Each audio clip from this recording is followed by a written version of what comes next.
Hi hello friends, welcome back to our channel ఈ ముచ్చట.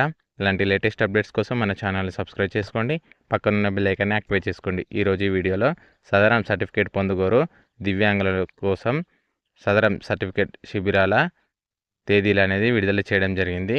ఇక్కడ చూసుకుంటే కామారెడ్డి జిల్లాకు సంబంధించి సదరం శిబిరాల తేదీలను ఖరారు చేసినట్లు జిల్లా గ్రామీణాభివృద్ధి శాఖ అధికారి శుక్రవారం ఒక ప్రకటనలో తెలిపారు.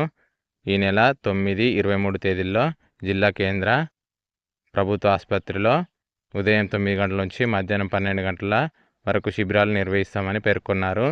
ఎముకలు, కంటి మరియు ఈఎన్టీ మానసిక దివ్యాంగులకు శిబిరాల్లో పాల్గొనవచ్చని, నిర్ధారణ పరీక్షలు చేయించుకుని సర్టిఫికెట్లు పొందాలని సూచించడం జరిగింది. అర్హులైన వారు ఈ నెల 5వ తేదీ నుంచి స్థానిక మీ సేవా కేంద్రాల్లో స్లాట్ బుక్ చేసుకోవాలని పేర్కొన్నారు. మెడికల్ రిపోర్టులు, వికలాంగత్వం ఉన్న పాస్పోర్ట్ సైజ్ ఫోటోలు, ఆధార్ కార్డుతో శిబిరానికి రావాలని సూచించడం జరిగింది. ఈ విధంగా కామారెడ్డి జిల్లాకు సంబంధించి సదరం శిబిరాల తేదీలు అనేది ఈ విధంగా ఉన్నాయి. ఇలాంటి లేటెస్ట్ అప్డేట్స్ కోసం మన ఛానల్ని సబ్స్క్రైబ్ చేసుకోండి. Thank you for watching this video.